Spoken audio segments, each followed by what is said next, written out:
Olá, amigas e amigos, boa noite. Vamos chegando para o nosso estudo. E aí, como é que vocês estão? Seguindo aqui o nosso estudo do livro, né? Hoje estamos no capítulo 6 da nossa obra, né? Ao encontro de si mesmo. Muita gente pergunta às vezes, Cláudio, onde é que eu posso comprar o livro? Na descrição da aula, tem um linkzinho lá, mas você pode encontrar em livrarias como Amazon, Hiperlivros, outras também livrarias eletrônicas e físicas algumas. Então, mas procurando hoje na internet, coloca o nome lá, é bem tranquilo de encontrar. Recordando que a renda do livro é em benefício das obras sociais do Centro Espírita Deus, Luz e Verdade, que atende famílias carentes, então estarão comprando algo para refletir e ao mesmo tempo auxiliando, né? E é bom a gente falar em auxílio, claro, né? Nesses tempos em que somos chamados ao exercício da solidariedade, ao exercício da empatia com nossos irmãos e irmãs do Rio Grande do Sul, deixando aqui um grande abraço a vocês, né? Um abraço para que recebam um pouquinho dessa energia e força renovadora para enfrentar os desafios que todos precisamos. Nesse mundo que nós vivemos, né, nesse tipo de consciência, grau de consciência que nós vivemos, precisamos cada vez mais refletir sobre a vida, refletir sobre o significado da existência, e ninguém está isento de passar por momentos difíceis, mas quando a gente consegue dar as mãos, quando a gente consegue ser solidário, consegue ter empatia, pelo menos minimiza um pouco da dor, né, para poder passar por esses momentos, né, para poder passar e ao mesmo tempo nos transformarmos, né, olhar para aquelas pessoas que perderam tudo, alguns infelizmente a própria vida física, né. Mas é isso, gente, enfrentar os desafios, vamos nos unir, ajudar da forma que pudermos, o quanto pudermos e principalmente, né, com o nosso coração, não é?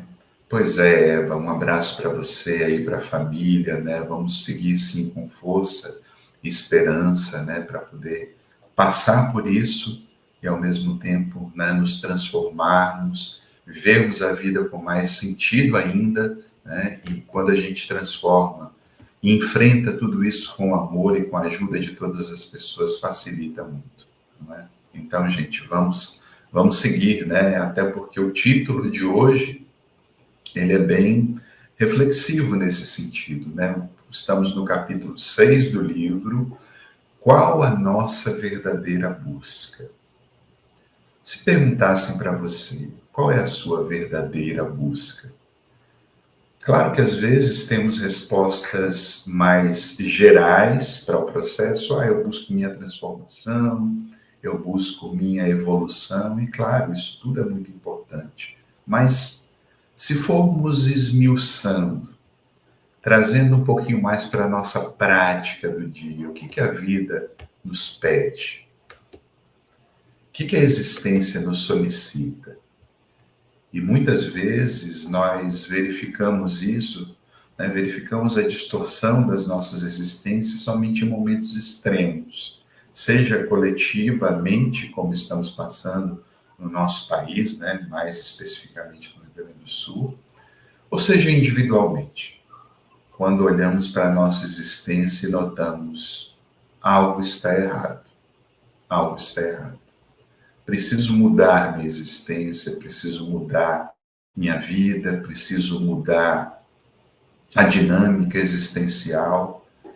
E tudo isso, os momentos de crise costumam propiciar. Esse é o caso de Susana, né? Um caso que Iris narra no capítulo que ela escreveu, a maior parte dele, né? Falando a respeito de Susana. Claro que Susana aqui é um nome fictício, né? E a gente traz algumas informações que a própria pessoa permitiu que forem, né, que fossem compartilhadas, mas que servem como ilustração. Imagine alguém que se dá conta que de repente tem em casa 12 mil sacolas de presente. 12 mil. Né? Claro que isso foi uma conta feita ali dentro de uma dinâmica e a pessoa nota que tem algo errado na vida dela. Né? Começa a buscar processo terapêutico para saber o que está acontecendo. O que acontecia? Né? Suzana, que é o nome fictício, ela criou para ela o comportamento de comprar presentes como se outras pessoas estivessem comprando presente para ela. E que eram entregues na casa dela, na casa de Suzana, como se outras pessoas a tivessem presenteado. E alguém poderá dizer, mas Cláudio, isso é um absurdo. Por que alguma pessoa, por que alguém vai comprar um presente, né, e dizer que foi outra pessoa que comprou esse presente para ofertá-lo? E aí nós verificamos como guardamos, às vezes, conflitos internos que estão enraizados em dinâmicas diversas da psique, e como necessitamos mergulhar nisso para se autodescobrir, para se auto-observar. E aqui, logo no começo, a gente traz, né, Iris traz uma fala de Suzana, que fala o seguinte: eu guardava tudo aquilo na tentativa desesperada de reter o amor das pessoas.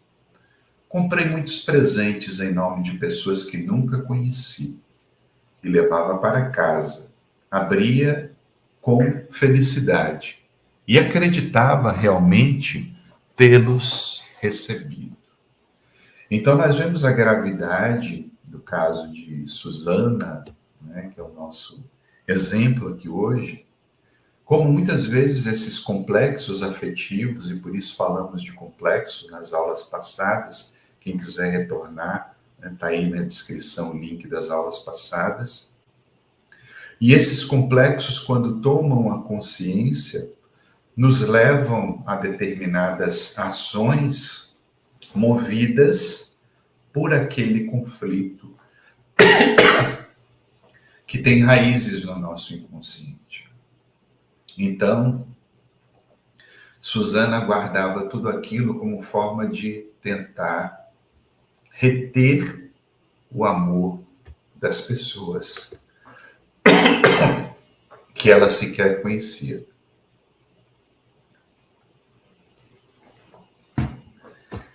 E não fosse só isso, outra dinâmica começou a se estabelecer na casa de Suzana, que ela observava.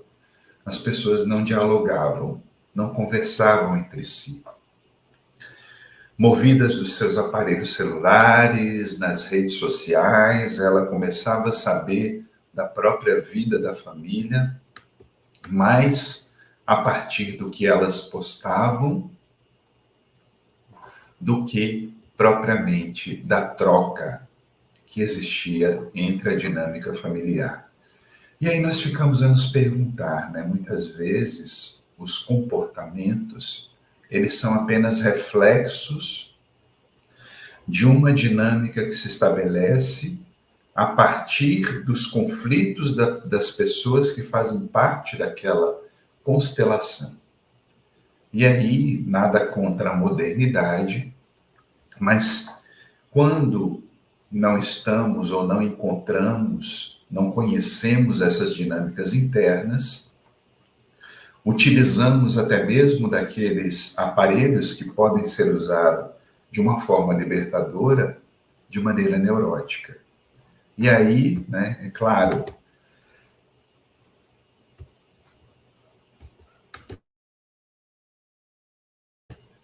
para entender o comportamento de Suzana, assim também o de tantas outras pessoas que passam por questões similares, é importante entender a dinâmica da vida moderna, que nos presenteou com um avanço tecnológico inimaginável.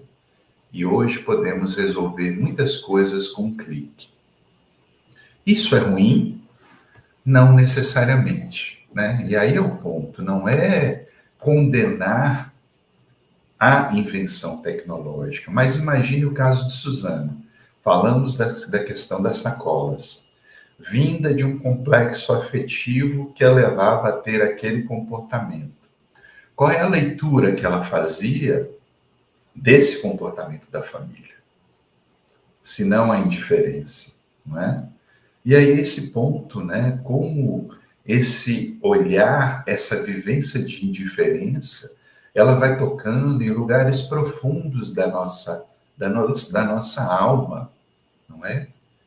E nós somos chamados a viver e a olhar para as pessoas que estão ao redor. Somos seres sociais, precisamos disso, né?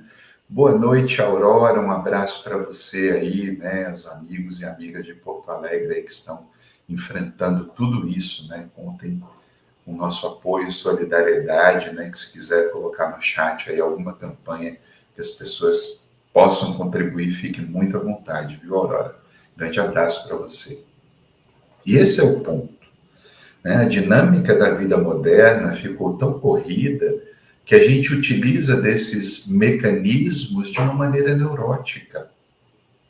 E não sabe, às vezes, o que desperta em todas essas pessoas, como é o caso de Suzana.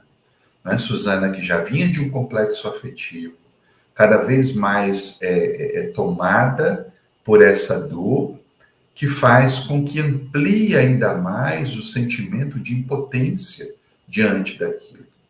E aí, não é? Nós vamos dizer, o problema é a tecnologia? Não, o problema não é a tecnologia. Mas a forma que nós, seres humanos, estamos nos utilizando disso, porque pode ser muito bem canalizado. E temos que prestar atenção também porque nós fugimos de certas questões que, em primeiro lugar, podem parecer um incômodo, mas que são importantes de serem dialogadas.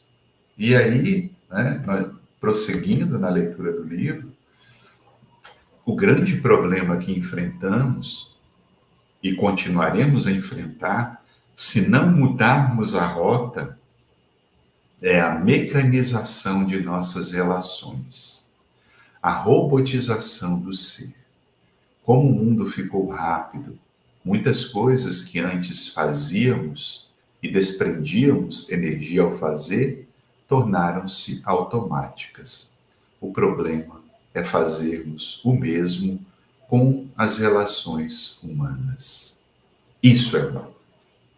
E aí a mecanização das relações humanas, né? Nós vendo o quadro atual, né? E eu conversava com um amigo dizendo, olha, nesses momentos de crise, nós vemos surgir tanto o mais belo do ser humano e pessoas se desdobrando em empatia, solidariedade, mas também o mais sombrio e monstruoso, né? Que são pessoas se aproveitando da crise para fazerem suas guerras, suas dissensões, enfim, né?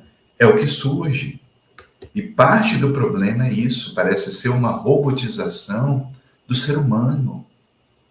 Eu vejo essas redes sociais e se eu não tenho um autoconhecimento, se eu não tenho um olhar humano e empático de que do outro lado também são seres humanos, embora tenham as contas de robôs também, mas são seres humanos que recebem tudo isso.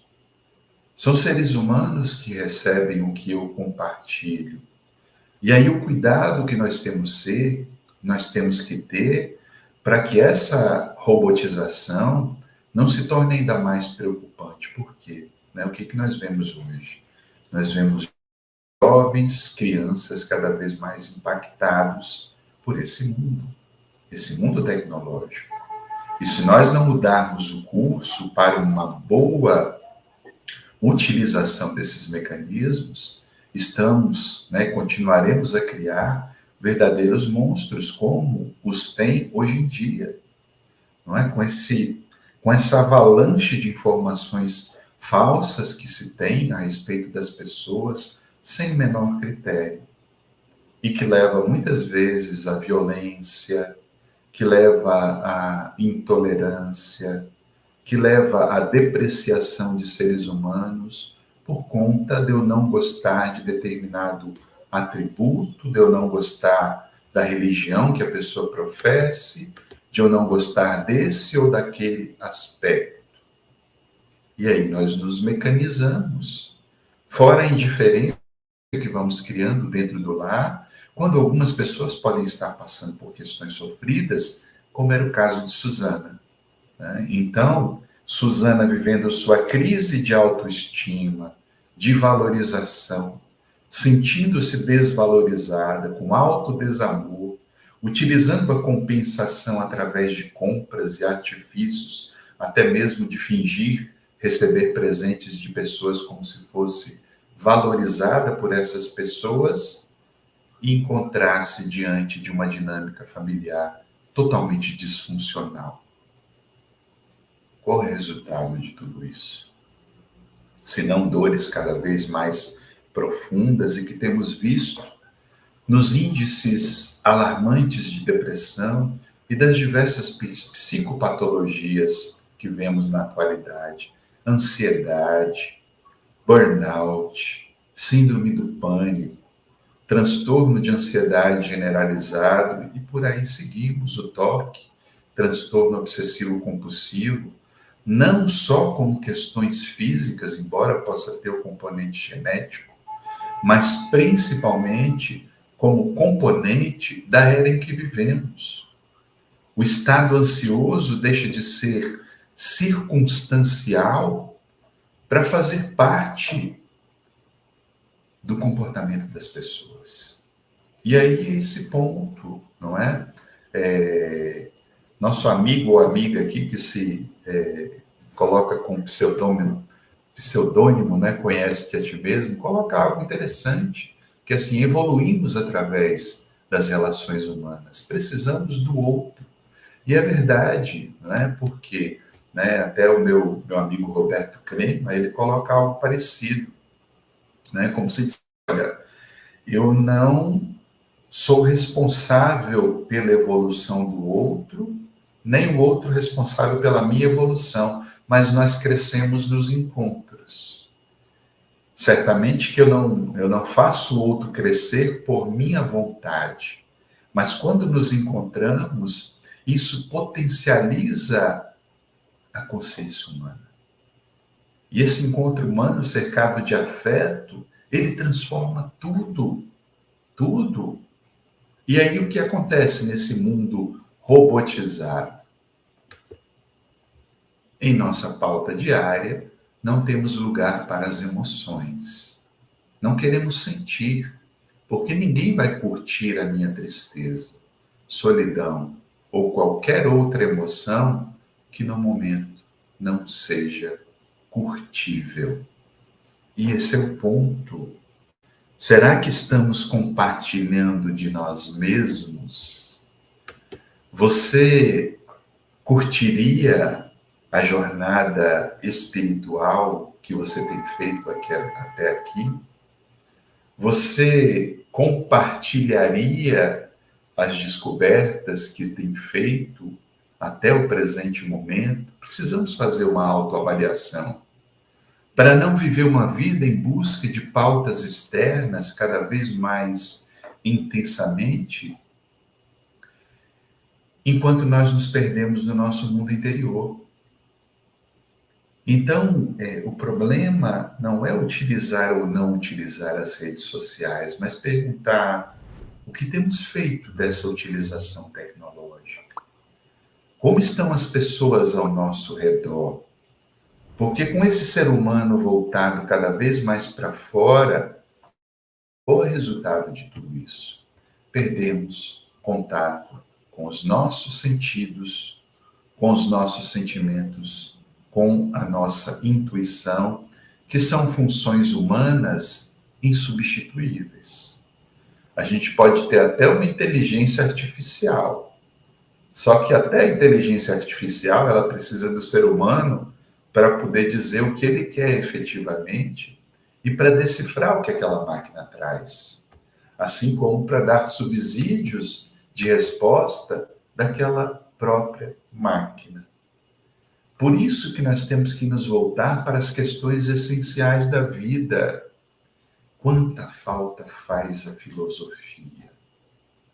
Não só conhecer da filosofia, saber dos filósofos, o que é importante, mas o exercício da filosofia, questionar-se, duvidar, perguntar-se a respeito do próprio sentido e se estamos vivendo uma vida com sentido. Os diálogos profundos da alma, isso precisa ser feito, porque se limitamos à questão tecnológica, à busca do conhecimento, ou às trocas, isso fica pequeno demais, porque não tem o toque, não tem a emoção, não tem o prazer de estar diante da presença da outra pessoa e ali ter uma troca humana, mesmo com as nossas limitações. Isso é belo e profundo demais. Para observar o dia a dia, a natureza e aprender com as sincronicidades. Por isso, esse voltar para se questionar. E nesse processo, é bom elaborarmos algumas questões para nós mesmos. O que estamos fazendo com as nossas horas livres? Temos horas livres? Hoje em dia é até bom perguntar isso, né? Nós temos horas livres? Aproveitamos esse tempo para nosso crescimento pessoal ou esse tempo transformou-se em hora vazia? Será que não estamos perdendo oportunidade importantíssima em nossa atual existência? Quem pode garantir até quando vá a sua atual existência? E esse é o ponto. O ser humano comporta-se como se a vida física fosse infinita, mas infinita é a vida do espírito, que não tem um fim, mas a vida no corpo tem. Mas essa vida é única. Outras vidas nós até podemos ter, mas essa vida, com a atual conjuntura, com as atuais pessoas que me cercam, com as atuais possibilidades, essa vida é única. Por isso que é muito oportuna a pergunta do professor e filósofo Saja, que infelizmente nos deixou há alguns anos, né, deixando muitas saudades, questionador, instigador, né, com o seu humor peculiar. Ele perguntava: o que você está fazendo da sua única vida? A entrevista dele está lá no documentário, na série que eu, Iris e o amigo José Ribeiro estamos produzindo. O que você está fazendo da sua única vida?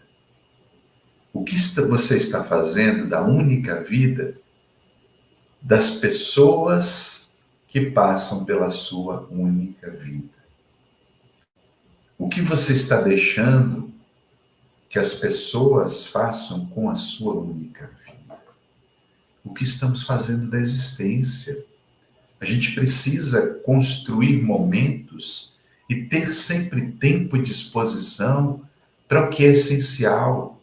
E parte desse essencial são as relações humanas, as trocas, o aprofundamento do ser que precisa viver e construir uma vida significativa para si mesmo, porque a partir disso a nossa convivência com o coletivo vai ser profunda e significativa. Senão, a gente vai viver aquilo que Susana vivia. Susana vivia a solidão acompanhada dos tempos modernos. Sabia mais dos seus filhos pelas redes sociais do que pelas conversas na hora do jantar. Mesmo assim, o vazio que ela escondia tinha origem em lugares muito mais profundos do seu ser. E ela precisava fazer essa caminhada para encontrar suas partes abandonadas. Ela se demorava demais em uma vida que já clamava por significado. E esse é o ponto. Vivemos uma solidão diferente de tempos atrás. Antes, o depressivo era tido como aquela figura que ficava trancada em casa, sozinho, não queria uma vida externa. Hoje nós vemos que existe a solidão e a depressão acompanhada, em meio à coletividade. Eu me lembro da fala de uma paciente que vivia nas festas, né? Vivia nos divertimentos e nada mal nisso, mas de repente ela se deu conta de que aquilo era uma tentativa de compensar o vazio que ela sentia. Assim como a compra dos presentes de Susana, dos papéis de parede, dos papéis de presente, enfim, de tudo aquilo que ela guardava como se fosse uma lembrança do seu grau de importância, mas que estava deslocado para fora. Que estava deslocado para fora. E a gente precisa olhar para isso. A gente precisa olhar para a nossa vida. A gente precisa olhar para essa solidão acompanhada que nós vivemos e construir a nossa história, rever a nossa história. Claro, nossa história é influenciada pela história dos ancestrais. A Ana Cecília pergunta aqui, né? A história dos nossos ancestrais, familiares, afetam no que nos tornamos, nas nossas escolhas e questões a serem superadas, como traumas? Ou isso é apenas uma crença que nos limita? É claro, Cecília, que os padrões que nos cercam, eles têm um grau de influência, sim, na nossa vida, porque aprendemos com pai, com mãe, com quem nos educou, e por sua vez eles aprenderam também de acordo com a vida dos nossos antepassados, mas se isso nos afeta, não quer dizer que a gente precise repetir histórias daquilo que traz sofrimento. Porque temos o livre-arbítrio, temos a consciência. Eu posso não escolher o que façam comigo, porque isso depende de vários fatores externos e do livre-arbítrio das pessoas que estão ao meu redor. Agora, eu tenho responsabilidade sobre a escolha que eu faço com aquilo que me fizeram ou a partir da dinâmica que eu aprendi. Porque como dentro de nós vige o impulso da individuação, o self, a totalidade, né? O Deus interno, ele nos impulsionará também experiências para que a gente se transforme, para que a gente se liberte. Então, se os ancestrais afetam, mas não determinam. Afetar no sentido de ter um grau de importância de aprendizado daquilo que eu convivi. Mas não é uma afetação que vai determinar o que eu vou escolher. E aí, né, como diz Diná aqui, é preciso olhar para si, olhar para dentro. Por quê? Porque se continuarmos a buscar fora o que só encontraremos dentro de nós, enterraremos o nosso talento.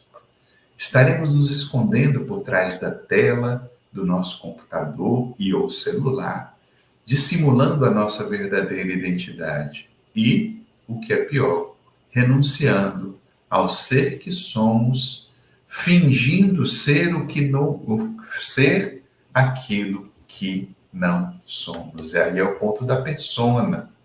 Colocamos energia demais na nossa persona. Voltamos lá para o capítulo 1, não é? Primeira aula que a gente fala um pouquinho da sombra, da persona, né? Das máscaras, enfim.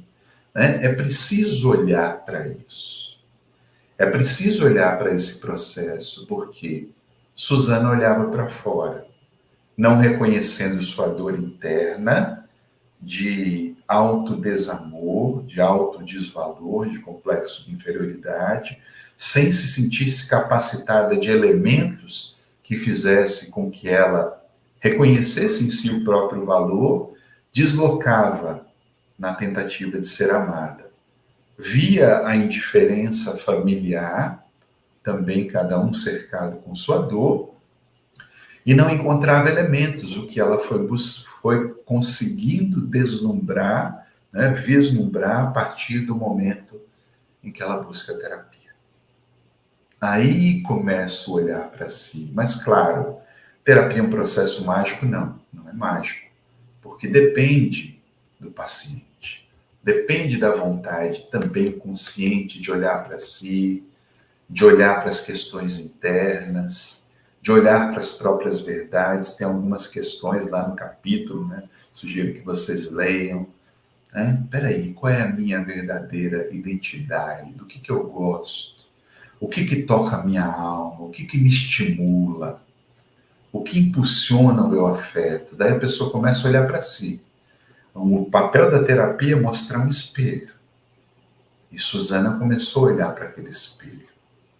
Verificar que aquela busca compensatória, na verdade, era por não saber lidar com aquele sentimento interno de autodesvalor, que trazia à tona complexo materno, paterno, de outras questões familiares profundas que ela não tinha ainda olhado com muita atenção. E precisava olhar com atenção. Normalmente o ego costuma fugir desse mergulho porque acha que vai ser sofrido demais. Mas isso é uma ilusão. Na verdade, já se está sofrendo. E a evitação de sofrer causa ainda mais sofrimento, porque perdemos a oportunidade de ver qual é a raiz desses processos. Claro, é provável até que estas questões gerem outras mais complexas. E é nessa complexidade que encontraremos uma vida mais rica, recompensadora, uma vida mais profunda. E o que é melhor? A nossa verdadeira vida. E aí eu volto lá para a questão da Cecília. Claro que o coletivo ao nosso redor influencia a história dos nossos antepassados, mas, acima de tudo isso, existe uma individualidade. Uma individualidade que clama para vir à consciência. E esse é um dos papéis do ego. Fazer e promover o processo de individuação que vem do self, que vem da totalidade que nós somos, mas que enquanto totalidade precisa reconhecer o quê? A própria sombra. Precisa reconhecer as partes negadas. Suzana começava a mergulhar nas suas feridas afetivas, a negligência materna, o autoritarismo paterno, uma introspecção durante a infância que levava a lugares dolorosos, e depois a indiferença da família. Então nós vemos como esse contexto complexo, cada vez mais, vai fazendo com que a pessoa se perca de si, né? A Cidinha Besson questiona aqui se isso pode ser a despersonificação que a Joana traz. Cidinha, né? Se a gente fala de uma pessoa que se perde de si, sim. Né? E aí, perdidos de nós mesmos, muitas vezes vamos buscar um amparo onde? No coletivo, nos mecanismos de defesa, em algo que promova uma certa compensação daquilo que eu não sei lidar. E aí nós precisamos olhar, né? E a Arlete aqui traz um poema, né?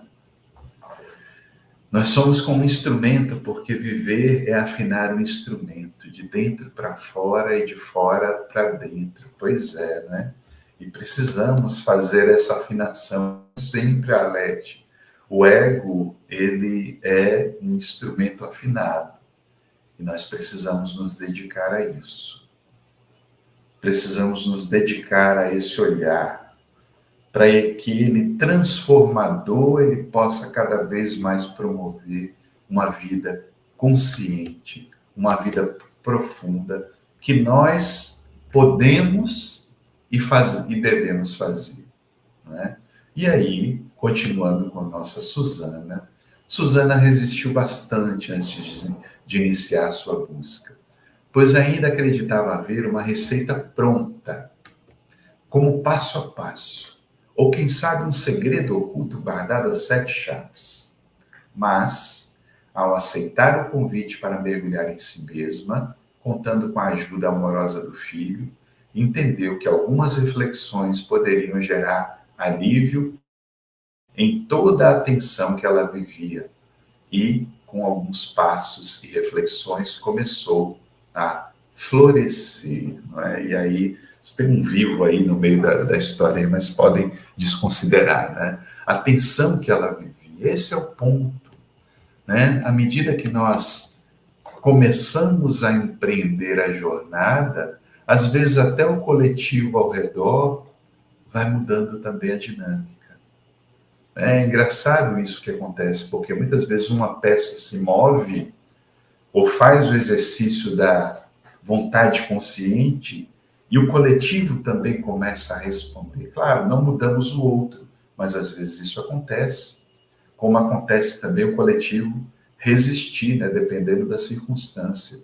Mas o preponderante é ter perseverança no processo, que não é uma receita pronta, como Suzana queria no começo, que não é um segredo oculto guardado a 7 chaves, mas sim persistência, perseverança, disciplina, né? Disciplina enquanto organização da nossa liberdade, energia de vontade consciente que a gente coloca no dia a dia para o poder transformador, ele cada vez gerar uma mudança de atitude, porque se a reflexão é importante para a transformação, é a atitude que vai concretizar no campo da consciência a nossa forma de ser.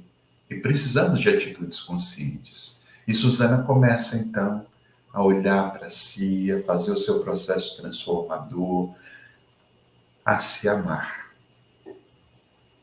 a se amar, a se acolher, a se aceitar, mesmo percebendo dores, insegurança, fragilidade, porque na medida que a gente começa a se aceitar, o amor vai preenchendo esse espaço. E esse é o ponto. Porque se o problema era transferido na busca que os outros a amassem, quando ela começa a se amar, essa intensidade da busca externa dilui. Mas, e aí fica o alerta, toda transformação exige tempo e energia, pois às vezes são muitos os condicionamentos negativos que conduzem a buscas pautadas em valores equivocados, equivocados, esse ponto também é errado, gente, tira daí. No seu caso, ela começou a perceber que não precisava mostrar aos filhos, por meio das compras, que outras pessoas gostavam dela. As compras eram uma tentativa de fazer com que ela fosse vista como alguém importante. À medida que ela começa a se amar, ela percebe que aquilo é um artifício enganoso, porque os filhos e a família não acreditavam mesmo naquilo, e ela mesma sabia que não era verdadeiro. Então era uma grande ilusão tentar promover um valor a partir de um artifício ilusório. Mas quando ela começa a fazer aquilo verdadeiramente, né, aquilo começa a alimentar a sua própria alma. Por isso, sim, Lúcia, a importância desse exercício para que a gente encontre com a nossa essência. Não é por quê? Porque ela presenteava as pessoas em demasia, e esse é um outro ponto importante. Ela costumava presentear as pessoas em demasia para garantir afeto. E com isso terminou atraindo pessoas que usavam de sua carência para conseguir benefícios. Quando ela mudou o comportamento, alguns amigos, eu colocaria entre aspas aqui esse amigo, sentiram-se decepcionados e se afastaram. Portanto, aguardar reconhecimento externo é sinal de que ainda estamos inseguros em nossa jornada. E esse é o ponto. Além de comprar presentes para si em nome de outras pessoas, ela presenteava muitas pessoas para tentar garantir o afeto. Com a mudança, né, ela começa a mudar o comportamento, começa a se amar, ela não mais utiliza desse artifício. E percebe que algumas pessoas se afastaram, porque em verdade nunca foram amigos verdadeiros, nunca foram amizades construídas na base do sentimento verdadeiro. Mas ela não precisava mais disso, porque o alto amor começava a preenchê-la a partir daquele instante. E aí, claro, aqui é um relato muito resumido de todo o processo, né, da beleza de um processo terapêutico, né, que muitas vezes é feito a custo de lágrimas importantes, lágrimas de contato com o mundo emocional negado, de contato com as emoções reprimidas, de contato com sentimentos que ficaram ali ocultos durante muito tempo, mas que a partir de uma vontade começam a florescer e a possibilitar a transformação. E após muito sofrer, Susana encontra-se em profunda jornada de autodescoberta, revertendo a escala de valores e descobrindo o verdadeiro tesouro existente em seu mundo íntimo e que ficou guardado e esquecido por uma longa temporada. E aí, finalmente, Susana pôde se livrar das 12.000 sacolas de presente, tanto mais papéis de embrulho que faziam parte de uma tentativa de tentar compensar externamente aquilo que era uma dor interna. Infelizmente, a gente sabe que a história de Susana se repete de outras formas, em outros contextos, mas sempre que nós não nos valorizamos devidamente, quando eu falo nos valorizarmos, não é valorização do ego, mas é o reconhecimento de que nós temos um tesouro dentro de nós, porque a nossa essência é divina, isso é um tesouro. Que nós não precisamos nos comparar com as outras pessoas, porque cada um tem a sua trajetória, cada um tem as suas peculiaridades, cada um tem sua individualidade. E não é porque a outra pessoa tem conquistas que são valorizadas que ela é mais valorosa do que uma outra pessoa. Mesmo porque o mais importante é olhar, cada pessoa olhar para a própria trajetória e se perguntar: como eu posso ser uma pessoa melhor, no sentido de mais consciente, desenvolver mais os meus sentimentos, trabalhar a minha consciência de forma mais profunda, me solidarizar com as pessoas ao meu redor de maneira mais efetiva.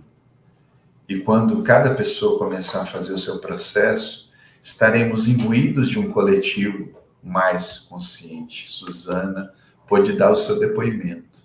Hoje me sinto entusiasmada, com nova energia, mas sei que há um longo caminho a percorrer.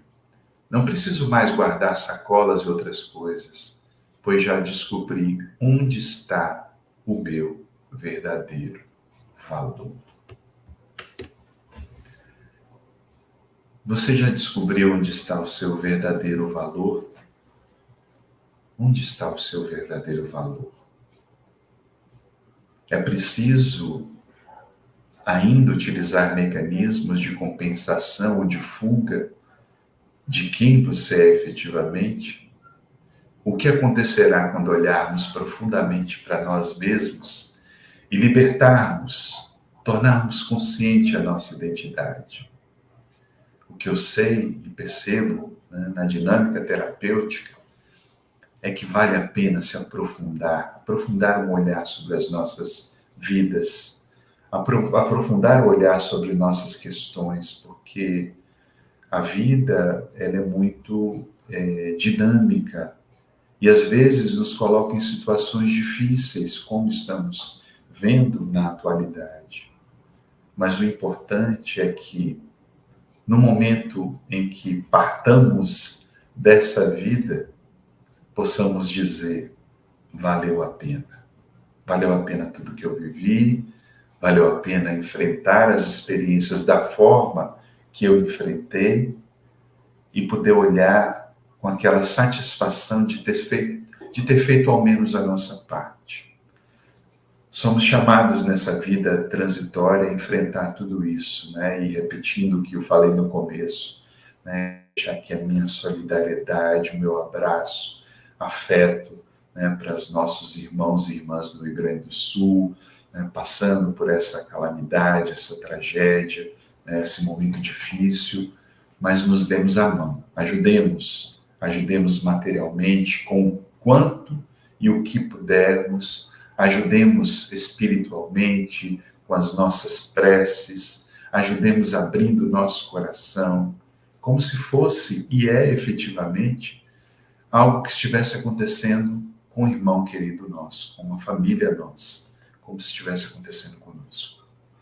E talvez nesse momento, quando a gente olhar a grande família universal, a gente vai ter uma vivência muito mais significativa, né? Pois é, Leninha, e é um processo, né? Uma descoberta sempre buscar o nosso verdadeiro valor, né? Então, para vocês um grande abraço, né? Que continuemos nessa busca. Hoje nós estudamos o capítulo 6, daqui 15 dias vamos estudar o capítulo 7.